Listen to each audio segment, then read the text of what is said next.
Hey guys, sorry, just Wayne's just logging in there. Hope everybody's doing good. Sorry, just Wayne's just logging in there. Hope everybody.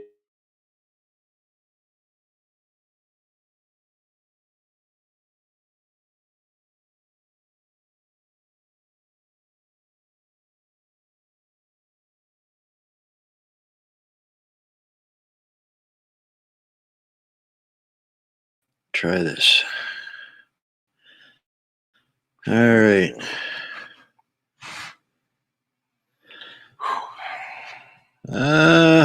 Hello. I'm hoping this is working. Technical difficulties. My computer is acting up on me. Looks like we've got me in here now. Can you all hear us? Somebody give us a thumbs up. There's a bit of a time delay from transmission, but let us know, and then we'll get to it here. That was a quick recovery.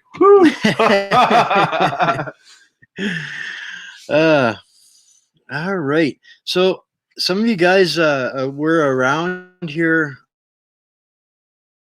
a couple of weeks, and we had a surprise guest came in who was in the show, Tanya Gaw, and you guys really enjoyed her. So we promised her that when she was doing something big next, that we would bring her on. And well, today is the day we get to hear you again.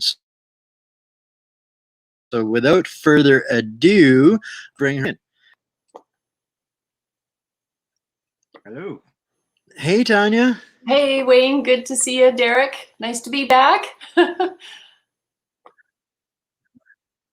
Well, thank you for taking the time to join us. You're probably one of the most busy humans I know. So I know that you are just from dawn to sundown. You are working for Canada, and this was a little bit of a process getting this in. I wasn't sure if you'd gotten the message even, because I know you're so busy. But I'm so glad you had the time to join us today. How are you? I'm good. Like I say, happy to be here. And, you know, I know that there's hundreds of Canadians working equally as hard, you know, to try to bring awareness to our fellow countrymen, and, you know, to just kind of ringing that bell saying, you know, there's some danger ahead here. We're in some deep waters, right? And silly me, instead of being a one-issue girl, I've decided to take on multiple issues, and you know, so it does consumes a lot of time. But I'm into this because I really love this country, and I care about our kids and their future. Amen. And I know exactly what you're talking about. It seems like every minute there's something new coming at us, just to keep us disoriented, to keep us reeling, to keep us from coming together with any kind of action. I honestly think that's the agenda behind all of this. There's no way that I mean, in the history of our lives, we've never seen as much chaos as we have every single day here. So there's no way this is just coincidence. This is, to me, I've had to really break it down to a simpler base to even keep myself sane. Is this good or is this evil? If it's good, it's not my fight. It's somebody's fight. Somebody's on it. If I can help, great. But it's just... that's my base to start with stuff. Is it good or is it evil? And there is so much evil coming at us that it's like getting punched from different directions continuously. And kudos to you for trying to manage and juggle that. You have been able to achieve a lot in the last year through just sheer force of will. You are a force of nature, and I am so proud to be able to work with you in different things.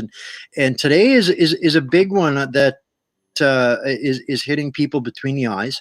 What we want to talk about today, and this is just the first step of what is coming towards us, I believe. And on that, the headline kind of says it today. So tell us what you're here to share with the Canadians and those that are listening abroad as well.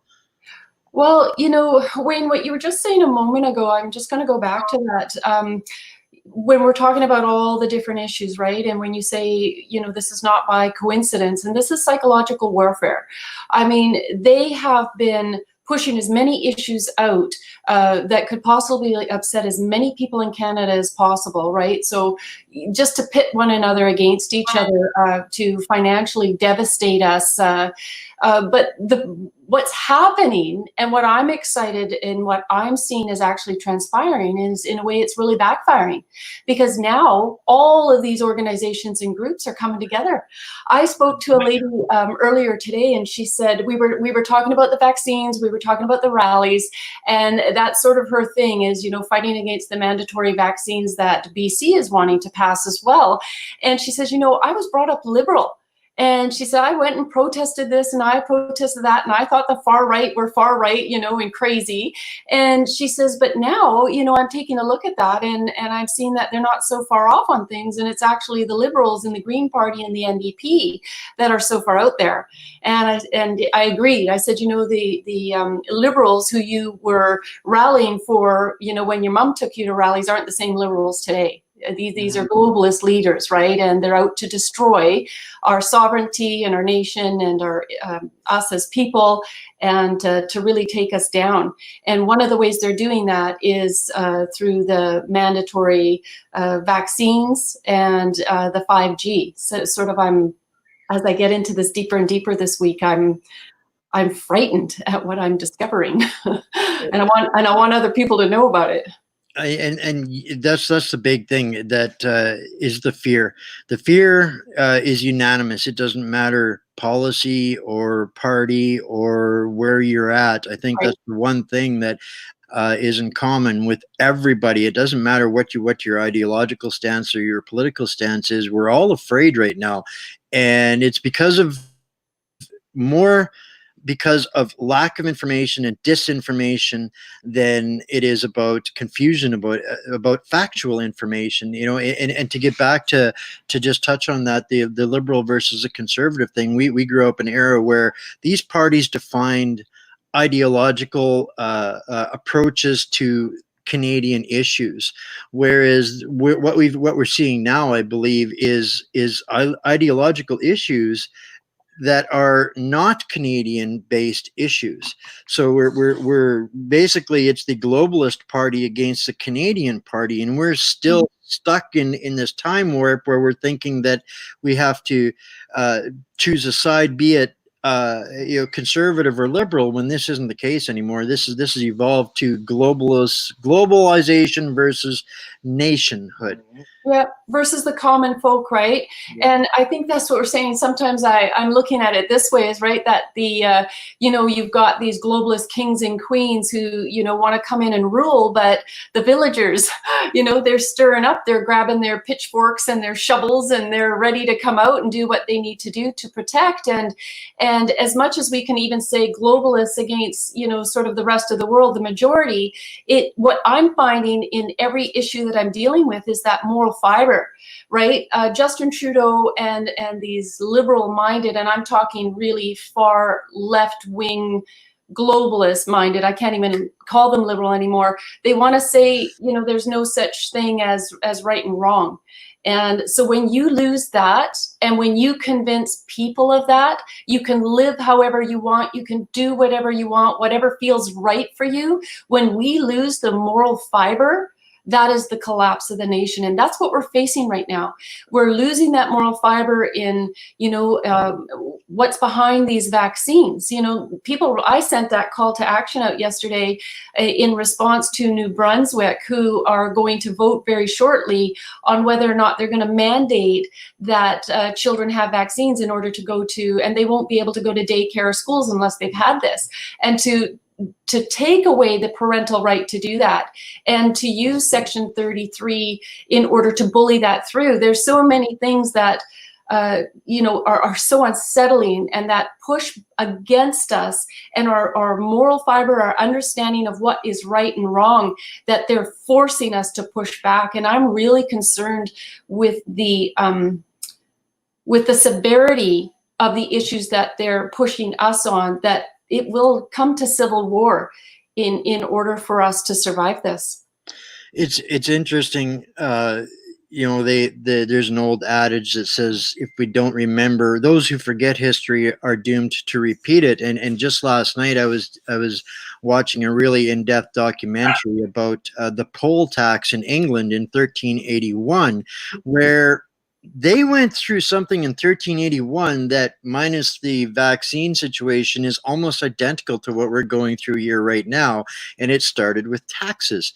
And, warmongering nations demanding more taxes from their people. And it leads to this dictatorship mentality that the rulers need more, so it's the duty of the people to comply, regardless of the expense upon them. And it's just continuously makes me go, wow, why can't we learn the lessons that we've gone through for hundreds and hundreds of years? And here we are again looking at the same thing, but the difference is we're not going to lose our heads. We're not going to end up in gas chambers. Vaccines are just a whole lot cleaner, less messy. And with that, I've seen this again, and one of the things that keyed me in on this was I was watching an interview with Rex Murphy and Dr. Patrick Moore quite some time ago. It's pretty well known interview right now, and in there, Patrick explains how noble causes get hijacked. And when they've won all of the good fights, then they become money machines. And I think this is where we've reached with the entire vaccine discussion. And I'm not an anti-vaxxer, but I am absolutely an anti-system of the vaccinations. These things were developed under noble thoughts, noble causes, and in times in past history, they have done really, really good, but then they become weaponized. And this is what we're facing right now. There is no accountability. There is no sharing of actual factual information. This is just 100% corporations dictating what we can and cannot do with no accountability. So I myself am kind of feel stuck in the middle of this, right? Because what I see coming is not good, but I also see what's coming is not what we came through. It's not, and I'm not saying that all vaccines were bad or all vaccines were good, but the system that they're using in the last 20 to 30 years specifically is a massive problem. And now we're going into a stage with this agenda that is none of our own. We are getting absolutely zero say in this because our ruler decides to follow all of these foreign unelected entity agendas. This is where we're at. Well, and as I say, in the call to action I sent out yesterday, this letter writing campaign to New Brunswick, I put in there, follow the money. This is going from $1 billion business to $1 trillion business because the UN World Health Organization, they're on this fundraiser, I like to call it, this COVID fundraiser. Trudeau last week gave $850 million, to fight COVID. And, they're going to raise $8 billion. They've probably done it already. And they said, this is only the beginning. Well, where's the $8 billion going? So another person from the WHO gets on there and says, we're, going to make billions of vaccines, COVID vaccines, so that everybody in the world will have a vaccine. Well, let's talk about that. Over 92% of people who get COVID get through it just fine. Why do they need a vaccine? And when you have a vaccine, it actually weakens your immune system. And so we want stronger immune systems because they've been trying to experiment for a coronavirus for decades, and they've never been able to discover one that doesn't have significant side effects and risks, right? So how can Justin Trudeau say, that we're going to have a vaccine and everyone in Canada, and there's Tam out there, the BC head of the medical here, is talking about the vaccines. Certain premiers aren't going to mandate it, others are. How do we balance this? How do we balance a drug that we know is risky? And like you said, there is no accountability because these vaccine companies have been given immunity.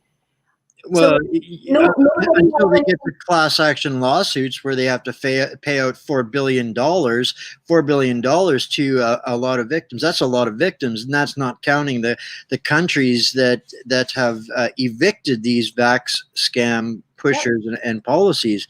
So now we're in this situation where we can't trust the establishment to do what's right by us, by health, because it's all about money, right? And now one of the things that I question is we've been told for decades overuse of antibiotics leads to not being effective.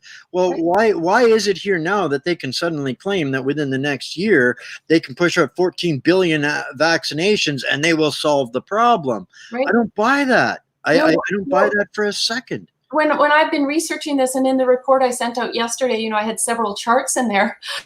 And when I looked like in 1962 or 63, kids had five vaccines and several, how many was it, 16 doses or something. And now we're up to 20 vaccines for children, 72 doses. How long? And then we have a bad reaction to one, and they can't tell which one they're having a bad reaction to.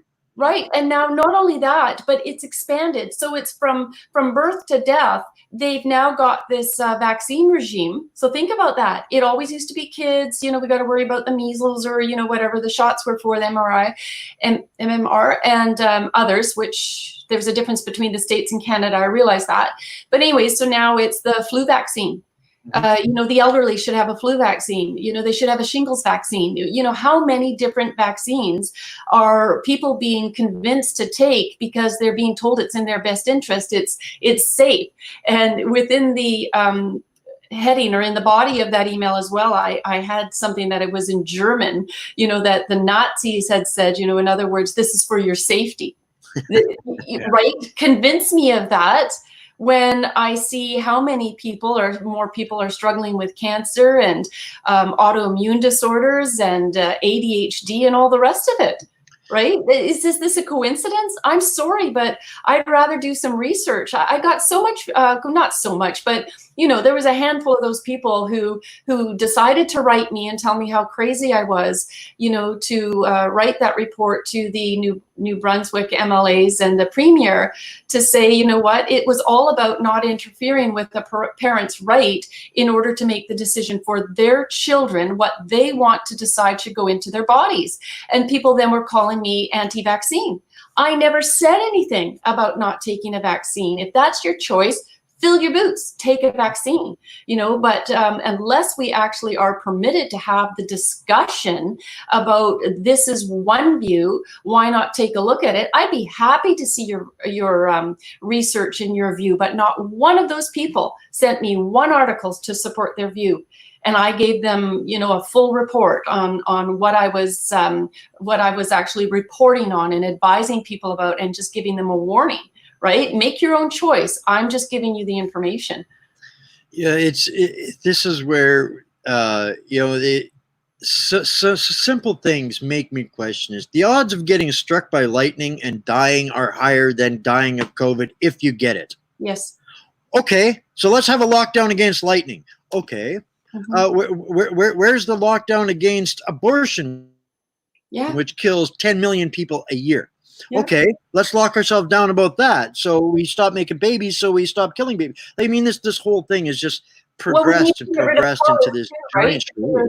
We need to get rid of cars because of substance abuse and getting behind the wheel, drunk driving, and now getting stoned and driving. And, so we may as well just park all of our vehicles and, maybe we could bring them in for a rebate of some sort from the government, right? As a kid, we were always taught that, by my parents, if a fool goes and jumps off the bridge and says it's a cool thing to do, are you going to go and do it too? Yeah. Well, I'm not going to drink formaldehyde, and I'm not going to let somebody stick me with it either, just because they think it's cool. Yeah. Right? This is where this herd mentality is really and I don't want to blame it on the people because it's not the people's fault. This has been 30 years in the making to get us to the point where we comply indoctrinated by a certain worldview that was strategic, right? Like I went back to psychological warfare, you know, is what this is a military style warfare that you would use on your enemies.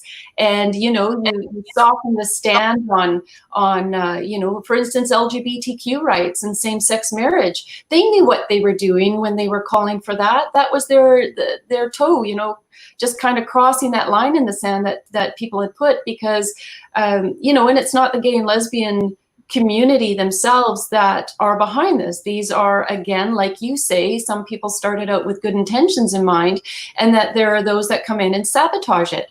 We've got the Islamists doing the same thing. Look at the calls to prayer happening back east. That's frightening as far as I'm concerned. We've got Islamists that are being able to function in this country that are known to be tied to terrorism in the Muslim Brotherhood, and they're making these demands, and we've got politicians who are capitulating because they're not using their head and looking what's going on at Europe to say, you know, maybe we need to back up here and reevaluate this. So now as well, back to the vaccines and back to Justin Trudeau, you know, it must have just absolutely shocked him and his crew. I would have loved to have been in the room that day when somebody came up with the treatment of hydroxychloroquine.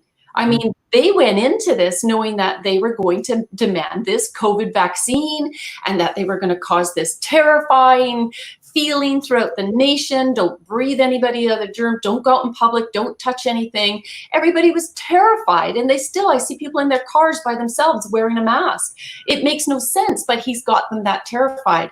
And he should be held very accountable. So should the media. So then here comes this report.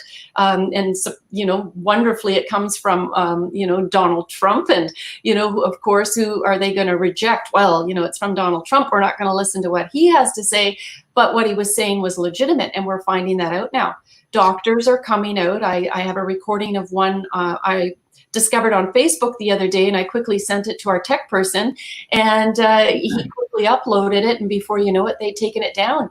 And this doctor was adamantly standing there saying, I have been using hydroxychloroquine with the azithromycin and the zinc, and people will come in with these feverish types of symptoms. They're extremely ill. She'll immediately get them on, you know, to this treatment, and within 24 hours, they're doing really fine, and they fully recover. So why is it that Justin Trudeau, it's like he's stuck his fingers in his ears and going la la la la la like a child, saying I don't hear you, and you know, all about vaccines and COVID vaccine, and it's coming soon, and you know, this is the new normal. Nothing will be normal until we get this vaccine. And so will he be held liable for all of the deaths that could have been preventable had he done his duty to this country and made sure that every hospital and every doctor had this treatment available to them? Unfortunately, the way our political system has evolved with the precedent set by the Little Child case, there is no accountability for these guys. So they have absolutely no fear in politics for repercussions for anything that they do. Yeah. And the sheer insanity to me is we've got somebody, and it was reiterated to me again last night. One of the last things I saw before I went to bed, it just completely blew my mind. We've got Bill Gates, who stole software basically, or bought out software and made $1 billion off it, but can't solve a computer virus for the life of him. And yet now the whole world is supposed to take medical advice from him. And now for reinforcements, he's got Greta Thunberg on the CNN COVID expert panel, because this is a child rights issue as well. So we've got doctors being banned at every turn. The people that engage and interact with us and literally keep us safe are being told silence, listen to the computer guy, listen to the self-confessed mentally ill high school dropout. These people know what's best for you. And people, are they really buying it? Well, you know, I think more and more are waking up because of people like you and I, right? And doing what we're doing. I've talked to people who have said, you know, who would never have thought a year ago to listen to half of the information that I'm putting out there. And now they're kind of turning their ear and saying, you know, Tanya, can you tell me a little more about this? Or somebody shared one of the calls to action I've done, a person in Alberta, a person in Saskatchewan, and said, my friend, after I sent them your article, came back and said, did you know this? Did you hear this? And I can't even remember what issue it is. So I think we're making a lot of progress. Thank goodness for, email and social media. We've got 53,000 people on our email list because of social media shutting so many people down. So we're just going to keep growing and doing what we're doing to make sure that, people do wake up and be responsible with themselves, and you have to, like, I know you said, it's not really people's fault. We could say that for a while. Yeah. It's like a child that may come from an abusive family growing up. At some point, they become an adult. And if they're abusive, then they're responsible for that abuse. And I feel like sort of that's where we're at right now, right? Is that, yes, we can say that we were silent and because we thought the government was being run fairly, we trusted them. But now if we just take the time to actually, somebody sends you an article, take the time to research, does it settle with you? Is this valid? As you say, is there an evilness to this and a immorality to this? Is this impeding on people's rights and freedoms? If it is, then I shouldn't put my head in the sand and just carry on as life as usual. Maybe I should get involved. This is where personal responsibility comes in. Exactly. If you are, there's been enough of a counter voice to everything that if you choose to ignore 100% of it, that is your responsibility. You are failing your responsibilities to the people that matter to you. And I 100% agree with you. And this is where it's a fine line where if you put enough information to somebody and they still choose to ignore it, then it's their fault. Yeah. But there's so many that are dependent on the mainstream, and this is I don't know. I shouldn't say I don't know what it's going to take, but simply because this, for the growth of our platforms, this has been the best thing they ever could have done. Yeah. We are so censored, so hammered, and yet we are growing faster than we've ever grown before. It makes me more curious to look into it more, which is great, That's right, Derek. Yeah. And that's where I said earlier, right? We can thank these globalists in a sense because it has caused people to wake up. I was reading a wonderful article the other day that, it was different church leaders who now doing their services online, and one had a call to accept, to become a Christian, accept the Lord, and 30,000 people gave their life to Christ. And another report was more Bibles have been sold during this lockdown than ever before. So, there's positive things happening, but also it has pressed in on people in a very personal way, losing their jobs, losing their livelihoods, losing somebody not to COVID, but by suicide, watching a loved one become so depressed and almost disabled because of that, having to line up for groceries for an hour and a half.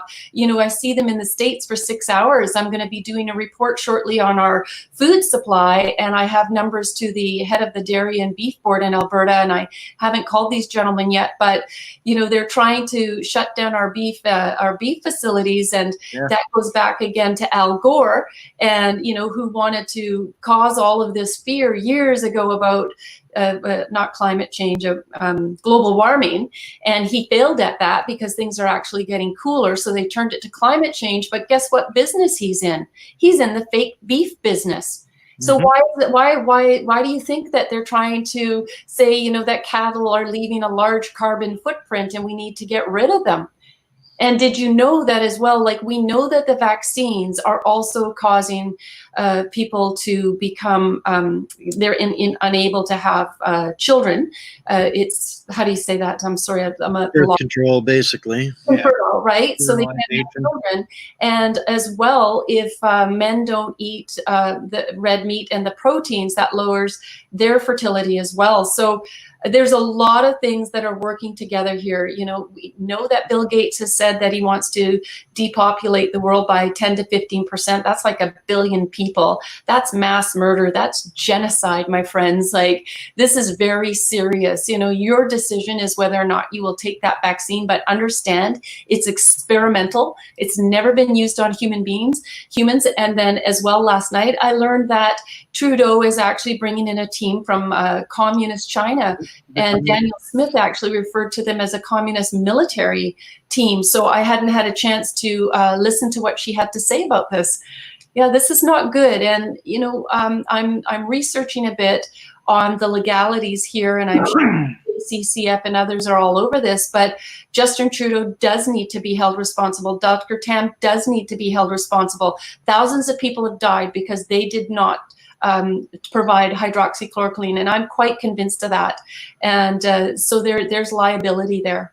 And just on the hydroxychloroquine note,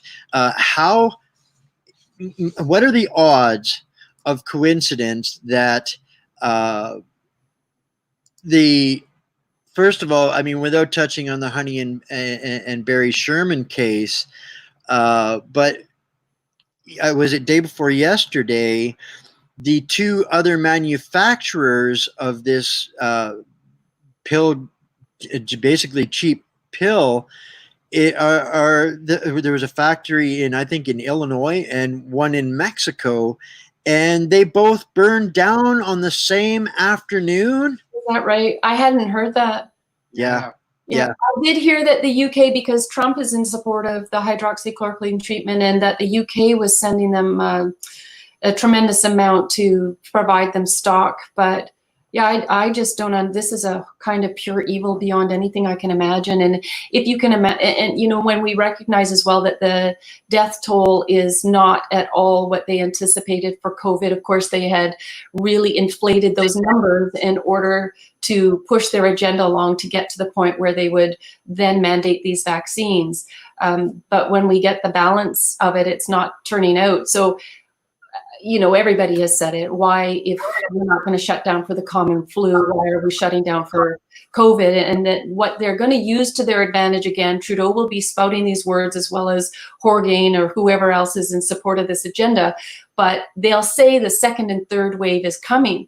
And I keep saying, how can the second and third wave come if the first wave has not been permitted to run its course, right? Like, if you don't have the exposure it's just crazy. They haven't even proven yet that this first wave truly even exists. They haven't even got a handle on what this is. There's still all a bunch of debate about it, about what this thing even is. They want to eliminate any form of alternative treatment to corner us and pigeonhole us directly into a vaccination. And they're still juggling between test kits and stuff like that, and they're backtracking on all these people. They don't know. They can't prove a test. They can't prove an illness.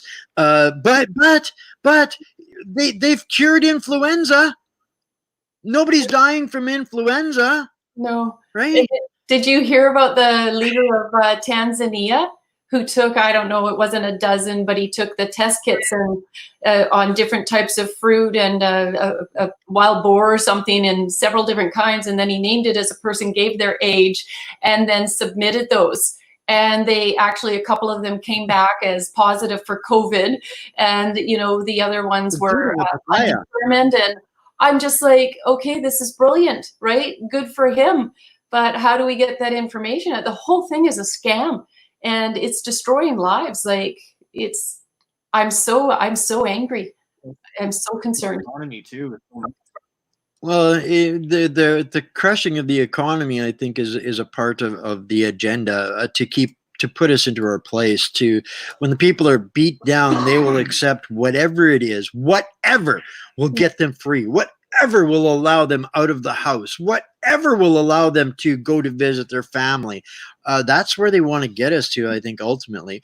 But people are not buying it.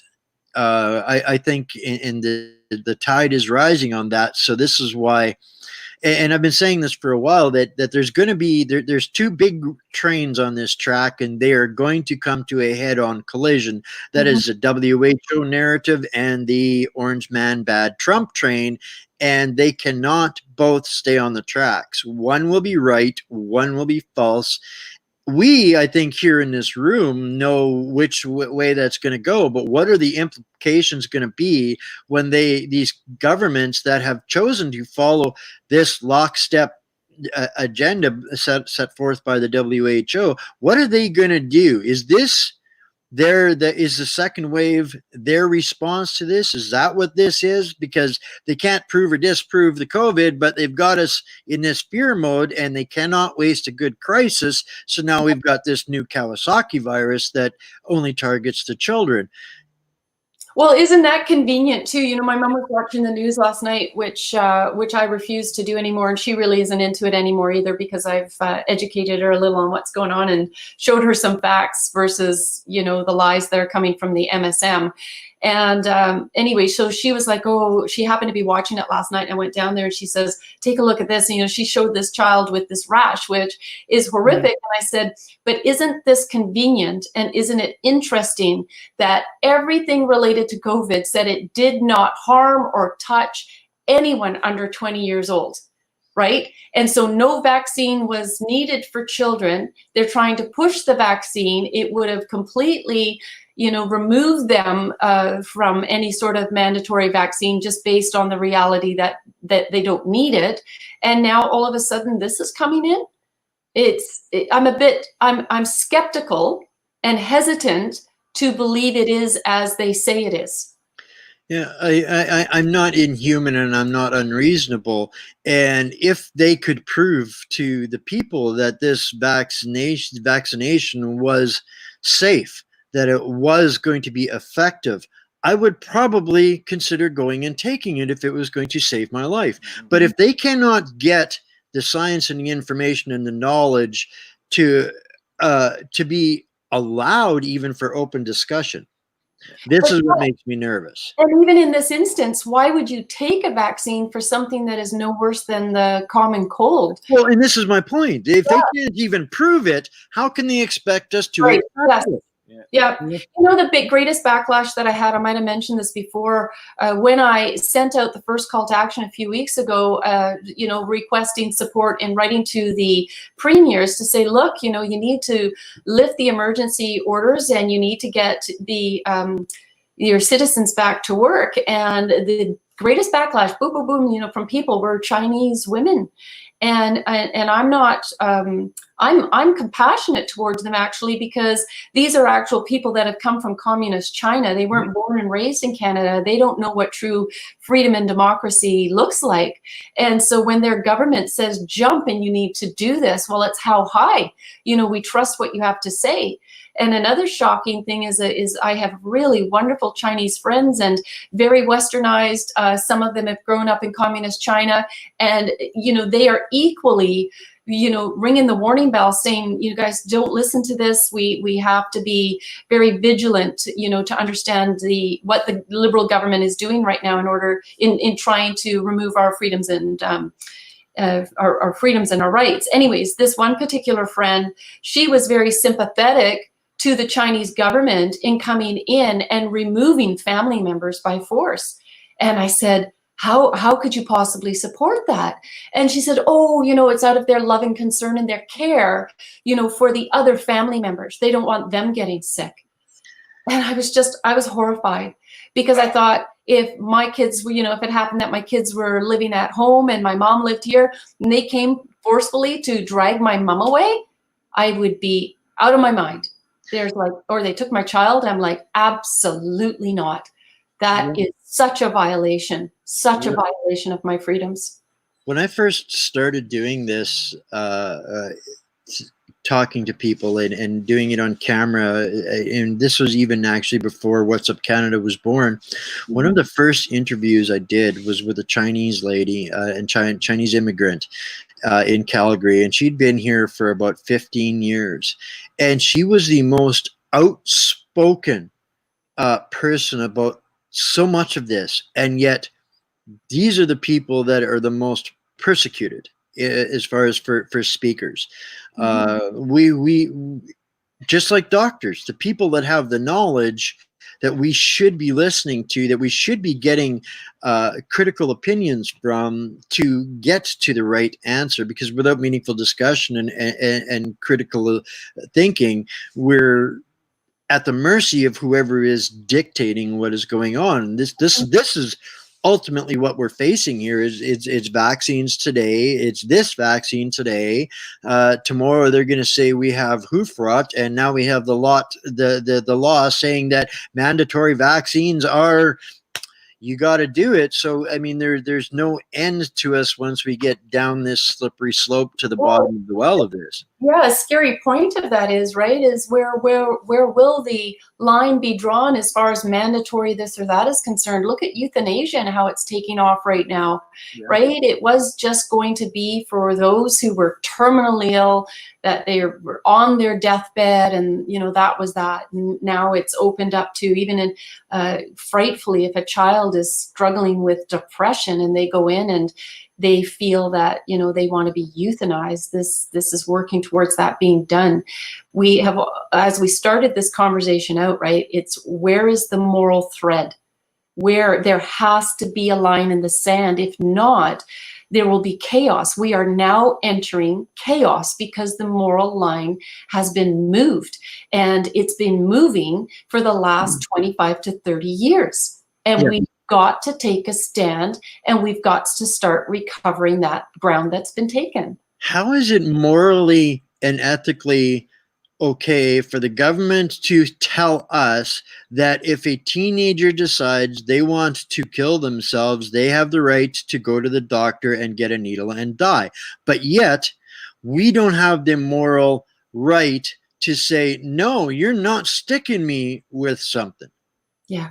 No, it's how out of balance is that? It's always been the way that side has functioned, right? Like, look at how crazy the Democrats are, you know, and Pelosi, like there's something very creepy about her, but you can see that she's not a person, I don't think, that's within her own right mind. And so, of course, anybody that's functioning to that extent of immorality is going to push for things that, you know, are going to grind against the core and the fiber of any rational person. And that's what we're experiencing here. You know, when I see what Justin Trudeau is doing, and you know, I mean, if you're going to be convicted by something and you feel that this is right, and Justin Trudeau got elected, and so that people, you know, the majority of people chose for him to be elected, and we're going to support his policies. But when he gets into government and then he starts making mandates that are immoral or are risking people's lives and risking the safety and security of this country, there has to be a check and balance. And so what I'm hoping and praying is that people who did support Justin Trudeau and for whatever reason thought that his policies were going to benefit this country, I ask you, I beg you to please start researching, you know, the things that he has supported. Bill C-16. That bill did not just give trans people who everything has been by self-victimization for whatever minority group. And so it did not just give trans people, you know, the right to come in and go to the washroom in a women's washroom. This has opened up trans people to compete in women's sports, robbing young women of their scholarships, injuring them tremendously in kickboxing and stuff, knocking them out, taking away, you know, whatever awards they could win in long distance runs. Men are stronger, biological men are stronger. They are allowed into women's prisons, into women's rape shelters. This is wrong. And so if you thought that supporting Justin Trudeau and his support of LGBTQ, it's not the LGBTQ community, it's the radical LGBTQ sex activists that Justin Trudeau supports. And if you support Motion M103, this Islamophobia motion, you know, that was meant to be in support of Muslims so that there wasn't discrimination against them. Muslims weren't receiving discrimination in this country. Actually, they get treated better in this country than any country in the world. But what it was the radical Muslims who were coming in and making the demands to silence any opposition to Islam. So now they're ringing the bells, you know, the sound of the calls to prayer in Ontario. They're coming in and they're infiltrating our country. We have 8 MPs, right, tied to the Muslim Brotherhood.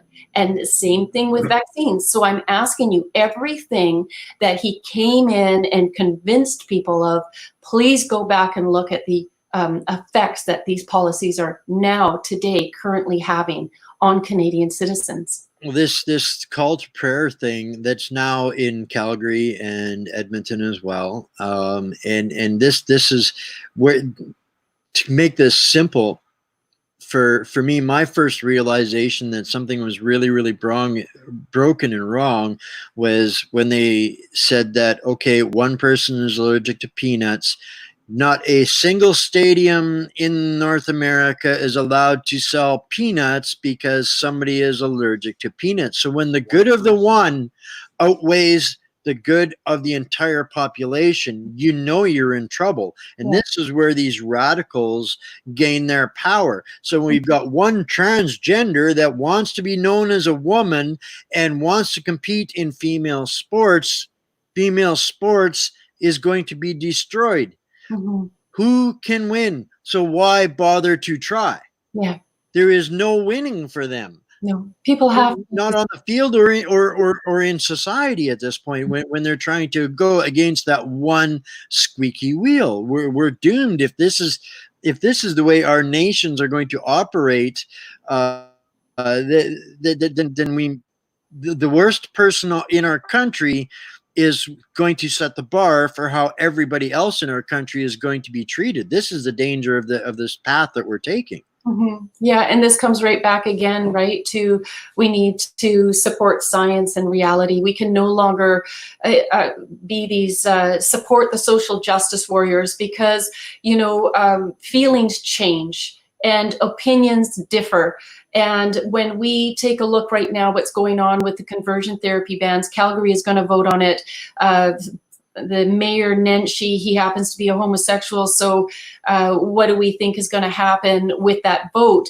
But the point is, Spruce Grove has approved it, Vancouver as well. Conversion therapy ban does not exist in Canada. There's no evidence of it. There's no proof of it. But if they can self-victimize, then they will achieve their goal because people are not actually taking the time to question what they're being told.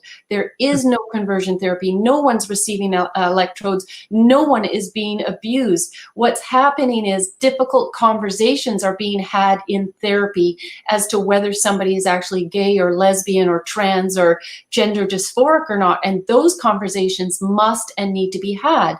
So the problem is that different levels of government are taking on social justice issues instead of what they were hired to do, which was take care of the financial dealings of the cities, their infrastructure. That's their job. That's what people hired them for. So again, it goes back to, if you are not happy with the status quo of elected officials taking your money and pouring millions and billions of dollars at the provincial level, the municipal level, and the federal level into these organizations, then stop voting for them. And if you're really keen on it and you feel you're qualified, start working towards getting elected, because we need strong people with strong principles standing up to all of the tyranny that we're facing right now.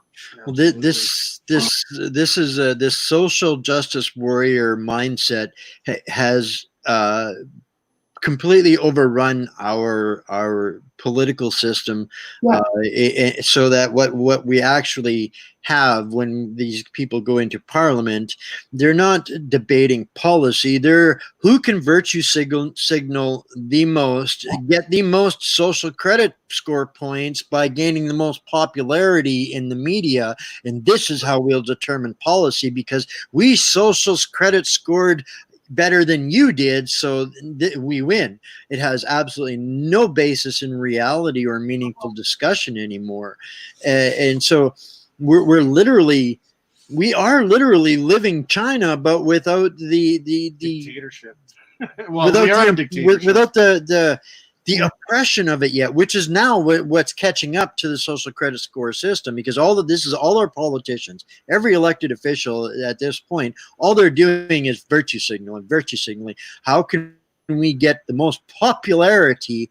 And this is pandering to these radical groups, because they're the ones that are career victims, and that career victimhood is a powerful force.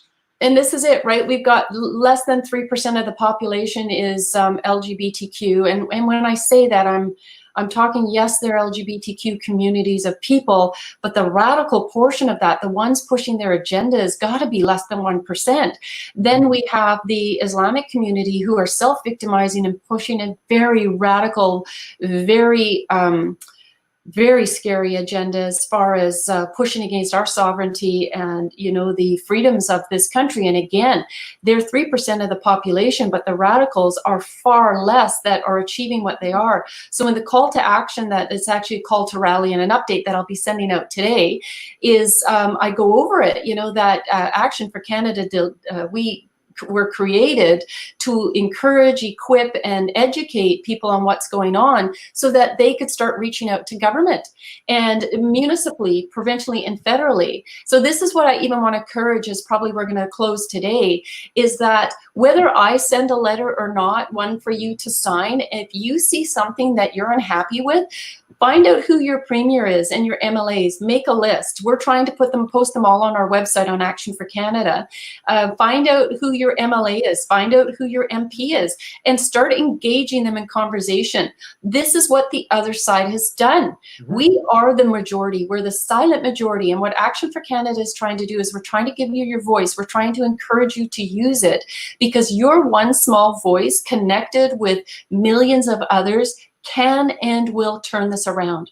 But now that we're doing all of this, I mean, these politicians at every level are probably going, what, my goodness, what the heck? We're all of a sudden getting 300 emails, you know, in our inbox. That's at least how many came to the premiers about lift the order. And now they see people marching out on the streets saying, you know what, we're very unhappy about the direction of your governance, and we demand a change. So it's complementing one another, right? This is a strategy, and the strategy is what the other side has used. Show up, get involved. If you really love and concerned and care about this country, come and join the rest of us in this mission.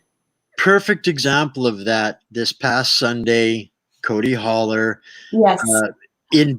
Unjustly being harassed, abused, and arrested.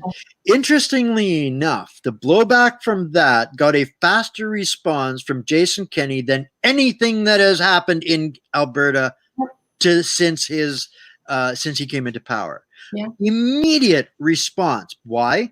Because they fear the voice of the people when they hear it. Mm-hmm. Yes. When they hear it. And this is, like you say, the perfect example. And Wayne, you did such an amazing job in that interview the other day, right? I was so happy because I saw it.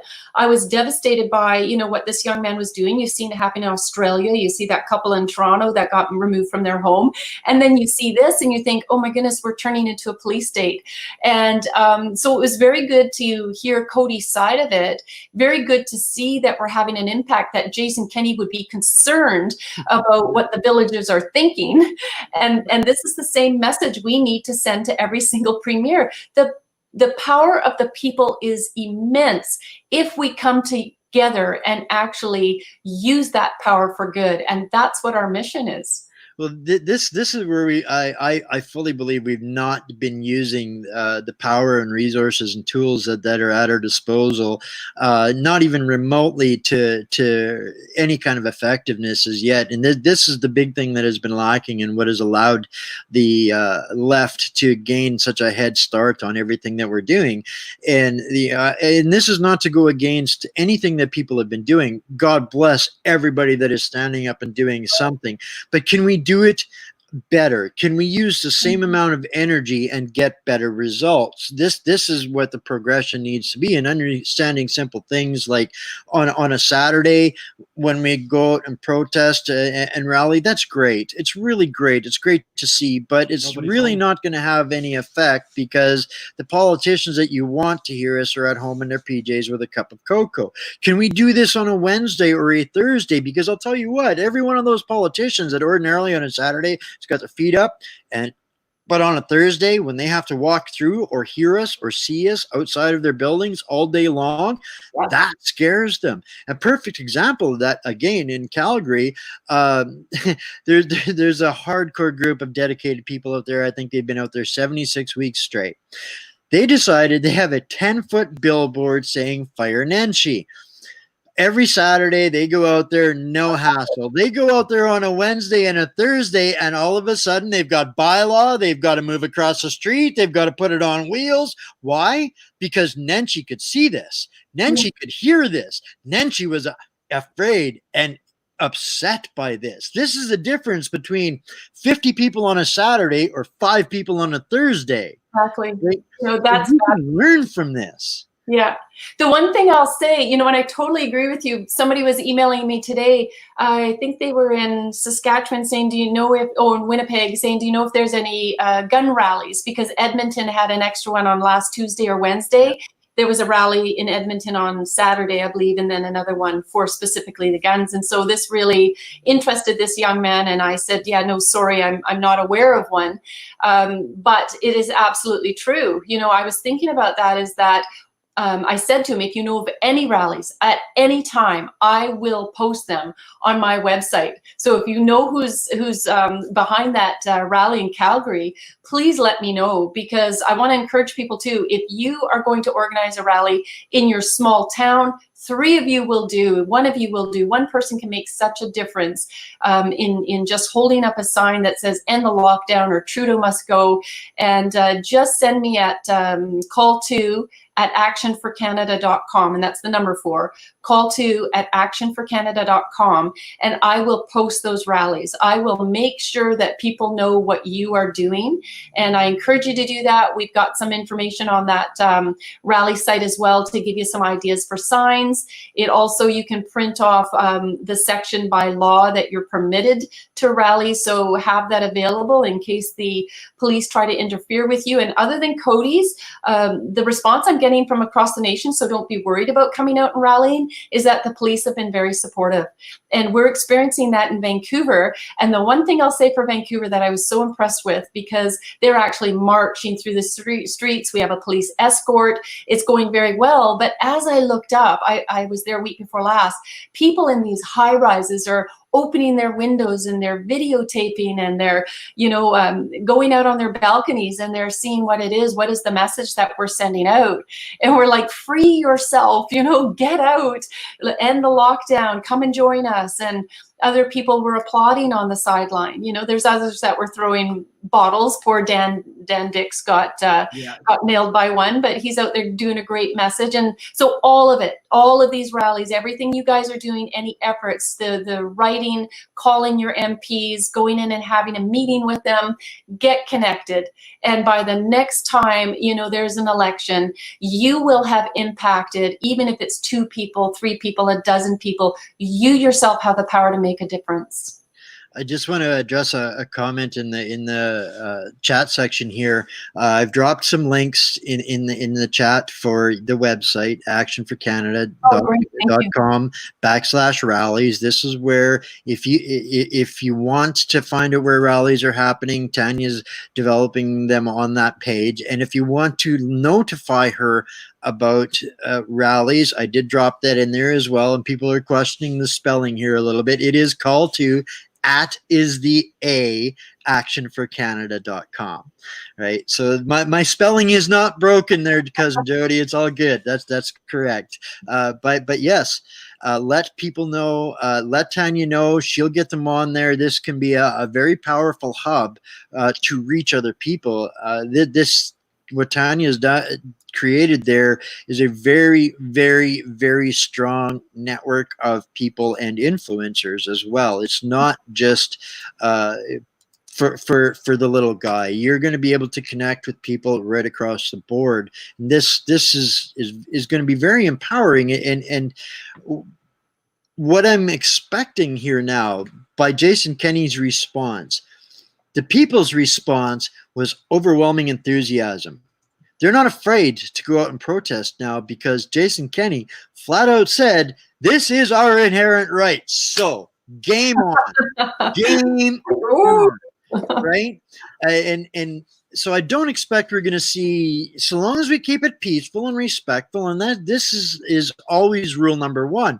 But this is don't be afraid to exercise your rights. That's right. And that was I wish it wouldn't happen to anybody, but I'm kind of glad it happened to Cody. It couldn't have happened to a better guy, and that was a game changer moment, I think, in moving forward across Canada. Well, I think it set a precedent, right? And it was a real blessing in disguise. And Cody, man, I don't know you, but thank you so much. I mean, you handled yourself so well. You knew what your rights were. You were confident. You were cool. And, you know, everything that I say, even on above the rallies, these are peaceful rallies. The only side we're seeing anything radical from, of course, is the other side, who doesn't like to have a decent conversation and hear two sides of it. And so, yeah, that was a really good thing, I think, that happened in overall, and you did a great job, like I say, on reporting on that, so we can have a better understanding of what happened there.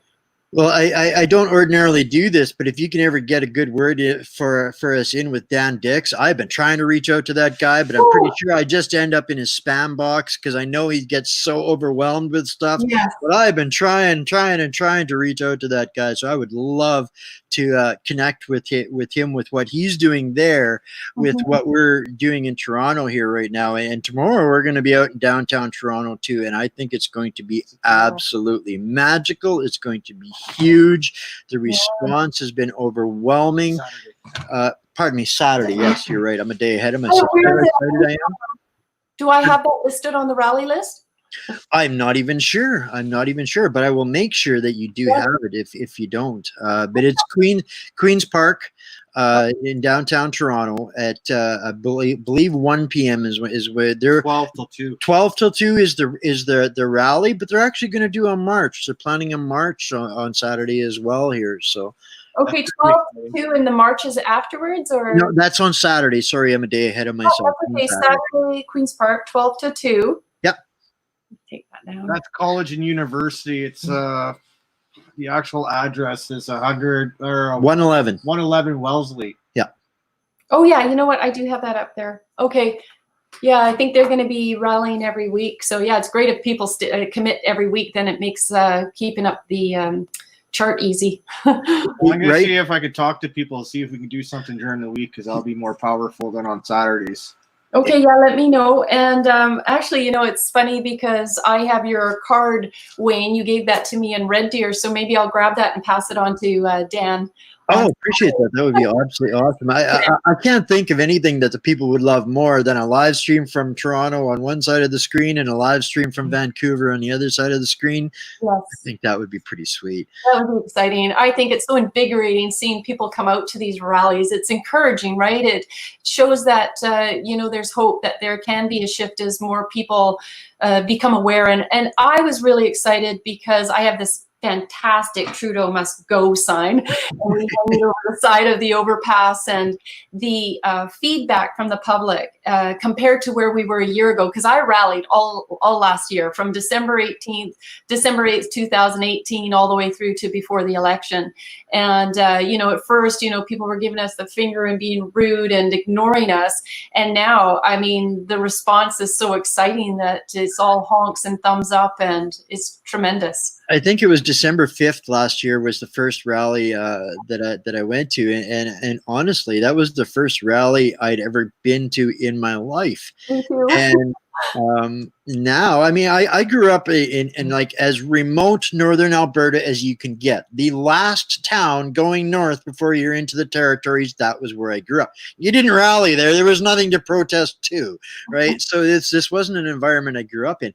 But the evolution that I've seen from December of last year to what really blew me away about being at the rally in Toronto this past Saturday was there was about 5 people that I knew there that had been at rallies all across Ontario, but there were 300 people I'd never seen before. They had no affiliation to any protest organization, group, anything, anywhere other than just being disgruntled Canadians wanting to express themselves. So that to me was absolutely phenomenal. Absolutely phenomenal. Are you in touch with Glenn Carrot as well? A little bit occasionally, yeah. Okay, because you know that they're doing their big rally. Is it in Ottawa? Is it July? We should make sure that we post that. They're actually asking people to drive from across the country, and be part of this rally. I know it's in July, so I'll have to get some more details, and we'll start preparing to post for that. So maybe people can start planning that trip. Well, there's a lot of different initiatives going on, and this is one of the things that I think is massively important with the environment that we're doing this in right now. Anybody that sticks their nose out or their neck out as a leader is going to get removed from social media. They're going to get deplatformed. So this is where this is now, I think we're truly in a grassroots phase here, where the people are taking it upon themselves to get involved in different places, different things, and stuff like that. There's all kinds of initiatives. I know we've been talking an awful lot about hashtag Repossess Canada Day. This was born out of Trudeau saying, no, we can't have Canada Day celebrations this year. They will be virtual, and I do not consent. I will not comply. I will not ask. It is my right as a Canadian to go and celebrate Canada Day. And this has really turned into something that is growing all of its own steam. And it's just so hard every day not to call him a traitor to this country. There's nothing about our sovereignty that he supports or any loyalty to the founding fathers of this nation. Nothing.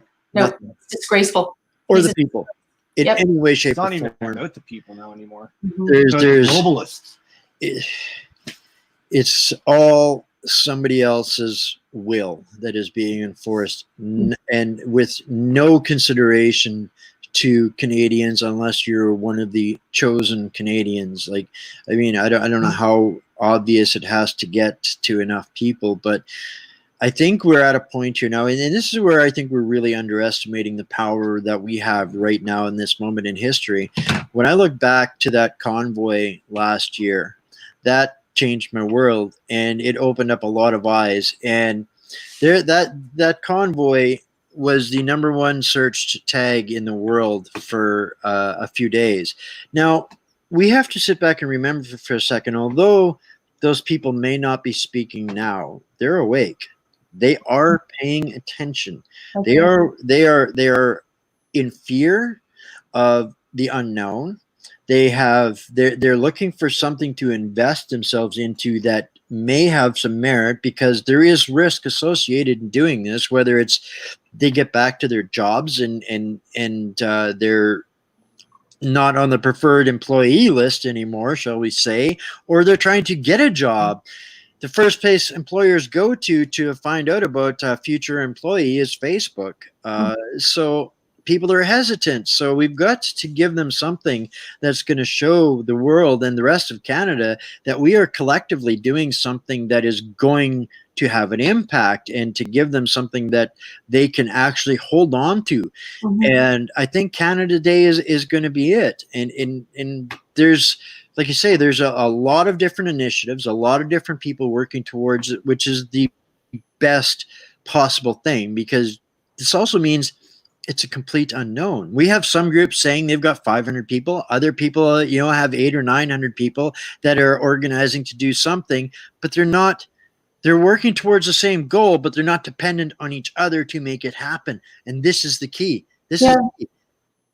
Well, everybody, I think, is becoming touched in their heart, right, that things aren't right and we need to take a stand. And Canada Day is a tremendous day to make a statement and have an impact. But, part of my request too is, like, I've had people who are real estate agents to say, Tanya, I support everything that you're doing, but I can't come out and rally. It'll hurt my business. But what I think people need to understand is there's a lot of people who would respect what it is that you're doing by taking that stand as well. Exactly. And, instead of us on the front lines risking everything, I mean, I'm risking criticism. Laura Lynn risks criticism. If I used to be the most shy, sensitive person you could ever imagine. I never want to hurt feelings. I want to always be very agreeable and a real peacemaker, right? Always wanting, if there was a problem, to tie people together. And it's kind of funny because I look at myself and I see actually what I'm doing now. And that is in essence what I'm trying to accomplish through Action for Canada. I'm just no longer shy. And I've got to take those words of criticism like water off a duck. And to these people who are criticizing me, and really quite rudely, right? There's no room for a correspondence where I could, see their side of it, and maybe it would shift my opinion or my view somewhat, right? It's got to be rooted in an attack mode because they feel threatened or they're living in fear. And I'm saying, please don't be afraid of me. Please send me something respectfully, and I'd be happy to get back to you so that we could have a bit of a dialogue about it and see if one of our minds don't change, or respectfully we say we can agree to disagree. And if you don't appreciate that, then you don't appreciate the democracy that you have here in Canada. And, you know, if people went to live in communist China, North Korea, Pakistan, one of the 57 Muslim majority countries, they would understand fully what is at risk here. So I'll take your criticism with the chance that at some point you may hear from someone else the same message and it may resonate with you, and, you know, you may join the rest of us who, you know, are seeing the light and walking towards that light and willfully doing that. So don't be shy. Come out to the rallies. Come on and join Action for Canada. You may not agree with every issue. Delete it then. Go to the next one. But don't unsubscribe because you don't agree with one issue. That's not going to do us any good. We really got to unite. Maybe not on everything, but on the majority of things. Your story resonates so much with me. A year ago in February, there was probably maybe 3 pictures of me in existence in the last 10 years. I was very much like you. I worked behind the scenes. I helped everybody else. I just wanted to make peace. I wanted to help everybody. Yeah. And I wasn't into, I couldn't deal with challenging or anger or emotions, all of these things that were rapidly out of control. And now I'm on camera every doggone day. I'm talking to people all over the world, and I am saying, bring it. Don't be afraid of me. Don't hate me. Bring it. Bring a legitimate argument, and I will discuss with you till the cows come home. When people say something on my threads and feeds, I don't want my audience to jump on them. No, let me engage them, because if I can engage them, I can communicate with them. And if I can communicate with them, they will maybe not walk away agreeing, but they will walk away and look and dig deeper to try and reinforce their argument against me. They're with the intent to come back. And when they do come back, ultimately it is usually, okay, maybe I learned some stuff. Yeah. Right? So we have to welcome those things. So don't underestimate what a little bit of courage and a little bit of faith where it can take you. Like I said last night, and it's pretty common, most people that know me understand this. When I started on this particular journey on February 14th of last year, I got on a bus with 2 toonies and a loonie in my pocket, nothing else than that. And I headed out across this country. And here I'm still on this journey of faith and enlightenment. And all it takes is a little bit of courage each day, and we can move mountains together. And I just, like I say, I so appreciate, you know, what it is you're doing. I'd love to have a platform like this too, so I could we're talking about that with my tech person actually, so I could have more of that personal connection and relationship with somebody, because, you know, if they could actually talk to me about how they're feeling, it's a little less likely, you know, that there would be all of this rudeness or maybe the anger and fear, and maybe some of that would subside, because I have a good heart. I want people to know I was never political. I'm not a public speaker. I'm not a journalist. But when I care about something and I see that there's harms, I do my very best to dig into the details, to pull from reliable sources, and actually talk to people in that field before I send a call to action. Right? Because I want people to grow to trust me, and I'm always open to it. If I've made a mistake, like last week I spelt martial law wrong, and a few people were kind enough to point that out. I mean, I'm working on a tight schedule. We all do that. I did that yesterday making this intro. I spelt fierce wrong. And right? Oh no! I get then and then mixed up all the time, and you know, I do have people who are kind enough to edit and look over my stuff if I'm on a schedule where that can happen, and if not, sometimes there's a bit of a timeline and I have to rush something out. And so, you know, if you see a spelling mistake, no, I probably noticed it afterwards before you pointed it out, but please get the gist of what I'm saying. Open up that link, listen to the speakers, because I really care, and I pour my whole heart into these letters and these calls, because I don't want to overwhelm people with long letters, and I'm trying to go shorter. But when you're taking a brand new issue and you know that I'm writing to people who were I was maybe weeks ago on an issue. I've put 100 hours into research, and I'm expecting you in 8 minutes to read my email and be convinced of what I am. And so please, understand this is not a regular organization. Like, you're not receiving a letter. We're not $600 million marketing firms, right? I get nothing. I get paid nothing to do what I'm doing. I'm volunteering all of my time to do this. So that's who I am as a person. And just, if you could appreciate that a little bit. Absolutely. And this is a couple of things that I've learned along the way here, is that angry people, more than anything, what will make them better is allow them to be heard.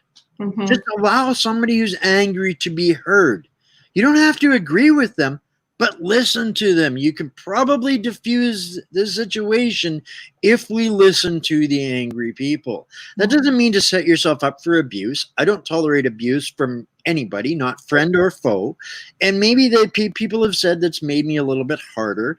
No, it's made me a little bit wiser. When people wants to learn the difference between abuse and anger, absolutely, I'll deal with anger, but I will not deal with abuse, Mm-hmm. right? So just these little things. And once somebody is heard, you can probably, and in my experience, people that used to be the most angry at me now are probably some of my stronger allies, Mm-hmm. right? Because they've been heard, they've been understood, and then they are open to listen. Right. And once they've been heard, they are open to listening. Yeah, and that's So a little bit of genuine and a little bit of empathy and a little bit of patience goes a very, very long way. That's all we do.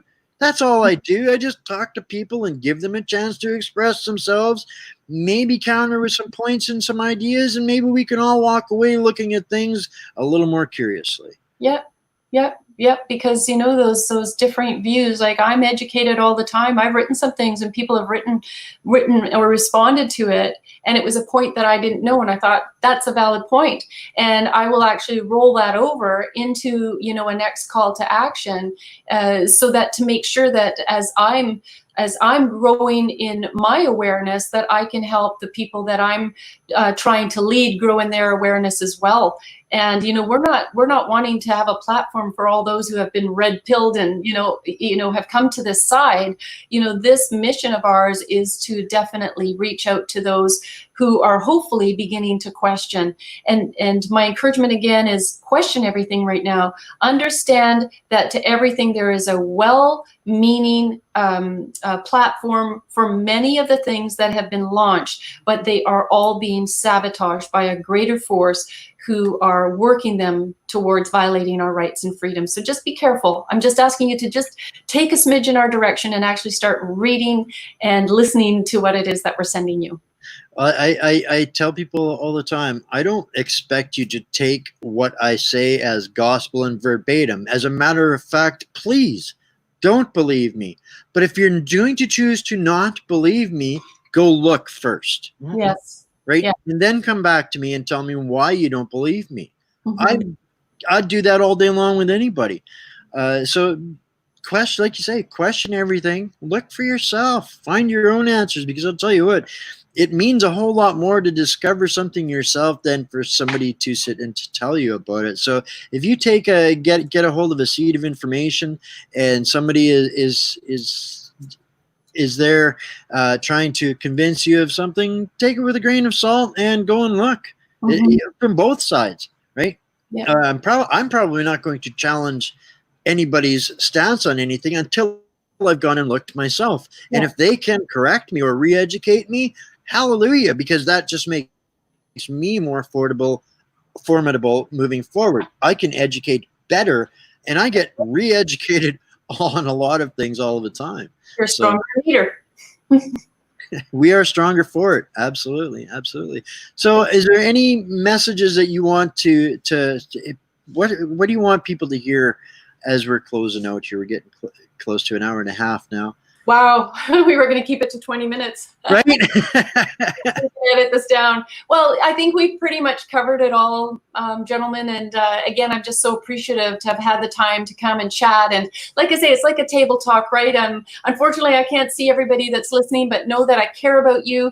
And I appreciate that you're taking the time to be here with us today and be part of this conversation, even though you can't correspond with us. And we hope to actually create that system in the near future. We're going to be doing that through Action for Canada. I think we can sign up to like 1,000 people at a time. But yeah, I think we've covered it all. Just really asking people to question what it is they're being told. Come on and support Action for Canada. I love it that Wayne is here. You're supporting Wayne and his mission to get the word out, and share with others. Share the information. Don't be shy. Don't be afraid. Don't leave us out on the front line of the rallies and this information. Come out here and join us. Absolutely. Beautiful. Well, thank you so much for taking the time to hang out with us again today. Absolutely. I've just dropped your link in the chat again for actionforcanada.com. There's lots of stuff in there. So go on, folks, get involved and meet some people and hang out with some folks that are of like mind. And you know, it's a small world. It's a much smaller world than we think. And on that note, I just have to pop this. Hello, UK. It's like 1 o'clock in the morning, a little after 1 in the morning over there. So don't kid yourself, people. What we're talking about matters to people everywhere. We're not in this alone. Mm-hmm. And you can find an amazing community in Action for Canada, in What's Up Canada. We're all over the world already with people. So don't feel alone. Don't feel stranded. You're not on a deserted island by yourself. Just reach out. You're not going to be met with anger and hostility, only with love and compassion and Canadian pride and freedom. That's it. So I just want to say, Derek, thank you. He said I could go to live comments. This is my second time on here. So now I can see, you know, all the next time people are making. See, who says you can't teach an old dog a new trick? Well, media people want to reach out and get some questions. If you're I'm the guy that does all this stuff. If your tech guys want any help, we are, at your disposal, Tanya. Absolutely. Okay. Yeah, this is so fabulous. And I see here Derek is so quiet. You know what? I agree, Derek. We need to hear more from you. I know. I don't let him get a word in edgewise. I'm a big mouth. I'm sorry. He's a chatter one. Well, I'm gonna my right time to slip in there. But I do talk a lot when I do. Well, looking forward to hearing that one day. All right. Well, thank you so much, Tanya, again for joining us, and let us know when you've got the next piece up, and maybe we can keep that one down to 20 minutes and do it again. Yeah, well, maybe next week, we're going to be talking about this 5G. Ooh, there we go. It's horrifying. So if we can get out there, Valerie Price from Act for Canada today, she's a dear friend of mine, and she was telling me they're actually burning the towers down in Quebec. Yeah, in Montreal. I think we're going to start launching a campaign to do the same. And once we get on and discuss that, you'll see why. This is a very hot topic, yeah. And it's a very big concern. And I think that's something that, again, has been hidden from us. And people are, if people have the wrong information, they will engage in the wrong actions. Yeah. So this is where it's for our own safety. Oh man, I hate that term, but we have to discuss these things. We have to have meaningful discussion for it. We still have to talk about it. Yeah, we'll probably get people informed for that. But we're going to spend an extra few minutes here, people, because I've got to just say something here, because we really do need to start getting this at the forefront of a conversation. When I started hearing about 5G, I was thinking, oh, here we go, this conspiracy theory. And I was being encouraged, you got to talk about this, Tanya, you got to talk about it. And now that I'm learning about the vaccines and the mercury and the aluminum that have been in the vaccines, and now I'm learning about the power of the 5G and the radioactive waves that will be coming through the air, you can't stick aluminum or mercury into a microwave. You know what you would see happen, right? And a guy took all of it, right? Yeah. So, and now you think that you've got mercury, aluminum in your system, and they're turning on 5G, and it's going to really fry us. It's going to cause DNA changes in our bodies and illnesses and all kinds of things. So it is worth actually digging into this, and it is not a conspiracy theory. Yeah, it's something where there's going to be no question on the direction we're going to go with this one. Yeah. I'm still on 3G. Did you actually? This is Did you this see? is again a global issue. Sorry. Yeah. Did you see the cell phone that they took with 5G on it, and they had it on a table, and they took steel wool, and they wrapped it, like they put it around it, and the cell phone in the middle, and then they turned the 5G on, and I think it's only Apple that does that. Like that, and lighting up, right? And you know, if that's an example, you see the birds trying to tear down the G5 towers and the rest of it. So yeah, it's going to be a conversation worth having.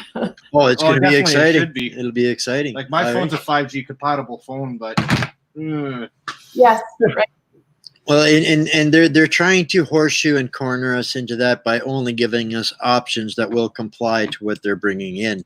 So this is where Amazing Polly did some amazingly emotional research on some of this stuff quite some time ago, and this terrified her so bad she almost quit doing what she does, which would have been a horrible loss to the free world. She is such an amazing researcher. I'll have to look that up then, because we're going to want, you know, to include that information. I know that, you know, our physical health is one thing, but the security of this nation is also another. And I know that Australia has declined 5G for security reasons, and I'm sure health reasons as well, but the article I wrote was security. So why would we have Huawei or any Chinese tech company's product available in Canada? And while Mr. MP McGuinty, who is on the Security and Intelligence Committee of Parliamentarians, in March, telling us that we have a significant threat, foreign interference and domestic interference, and naming China. So that's a whole that could I could rant on that for a couple of hours. The influence that is coming, we should be so against, so against. We have been so deeply infiltrated that it's one of those things that people are definitely sticking their heads in the ostrich hole, because if they open their eyes, they will have to admit how bad it really is. Well, and that's going to come to the next conversation as well, because I've been working for some time. I've met with our assistant commissioner back in August, and I'm trying to get an appointment again, the RCMP commissioner here in BC. I've had conversations with other RCMP, you know, officers who are very interested in the security and safety of this country. You know, they're not all of the RCMP are bad. The majority of them are good, and we have to support them. But Commissioner Lucky appears to be compromised. So how are we going to address that? Are we going to reach out to every single RCMP commissioner in every province and say, look, you took an oath to uphold our constitution and our charter rights, and these individuals are in violation of those? How do we get these individuals removed? And then leading to Justin Trudeau, where I believe many of these issues are indeed criminal acts of was there not a fellow also with the name, I believe, Diaz, who was a top cop in our intelligence agency that was removed for being compromised to the Chinese? Mm-hmm. By the United States, he was removed, not by our own people. Right. Our own people don't remove anybody. No. They only do what they're forced to do by Mr. Trump. Yes. Yes, and I think that there is hope for us, and I think there will be a way out of this, but we need to be hold the line. Working together, right? We need to hold the line. We need to make our government work for us and our police force and our military, because they're ours. Back up no more. Right, but we need all of us together, you guys, because it's a risk for those of us who are putting our neck out here and discussing these issues, and that's not fair. You know, a mob of us is going to create the sort of response that we need. Yeah, every day I wake up and I'm surprised if I still have a platform. That's a real factor in what we're doing these days, guys. And then that goes the same for any of us that are trying to do what we're doing. It's a very real danger. And for Derek and I, at this point, with everything that we've done from here, we are unemployable. So this is all we have left. This is our life, right? If anybody no company that deals with public service is ever going to have me work for them, right? Not at this point, because the system has said I am dirty, I'm not wanted, I am not acceptable to their social credit score system. So the progressive people don't like us. These people that are doing this, like us and yourself included, there are real and legitimate dangers and fears to what we're doing. So people need to appreciate that. Your hats, because you know what, you guys have superhero capes under there. And pretty soon people are going to recognize that you're actual superheroes, and there's going to be more support for you. So no, we're not superheroes. We're just guys that are too stubborn to quit, too stubborn to shut up, and I will not stay down. I crawled in a hole once. I'll never do it again. Right on. Well, thank you so much again, Tanya, and I look forward to sitting down with you again soon. Sounds awesome. See you guys. Thanks, everybody. Bye for now. Bye. Bye. All right, guys. That was Tanya. Love talking to her. I think we could do that for hours on end. I hope we gave you some places to get connected, to get involved, get in action. There's more happening. I did see today earlier as well that the Vaccine Choice Canada is also putting up a legal challenge to the vaccine development in what's going on. I'm not real familiar on that yet. I just saw that this morning, so we'll do some digging into that as well and try and bring you guys some more information on that. But for now, get involved. actionforcanada.com. Easy. There's lots of ways to get involved and join the community.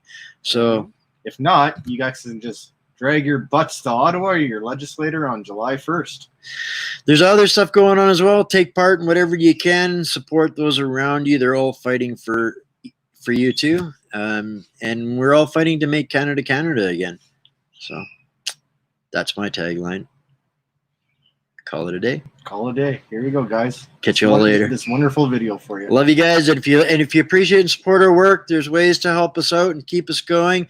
It's a never-ending struggle for us trying to keep things rolling. So any help we get is absolutely appreciated on all and any of our platforms. We cannot live stream to our YouTube channels, but we will get these videos downloaded and loaded up there so that they can get out there as well. We also have the backup channel at Bards of Freedom. So that's our live streams are going up as well there. And on BitChute, we are making a conscious effort to gather videos that have been deplatformed or taken off of YouTube and Facebook. We're getting them uploaded on there. The truth needs to go out, and we will find alternative means. We will not be silenced. And I do not consent. I do not consent. Love you guys. Love you. Make Canada Canada again.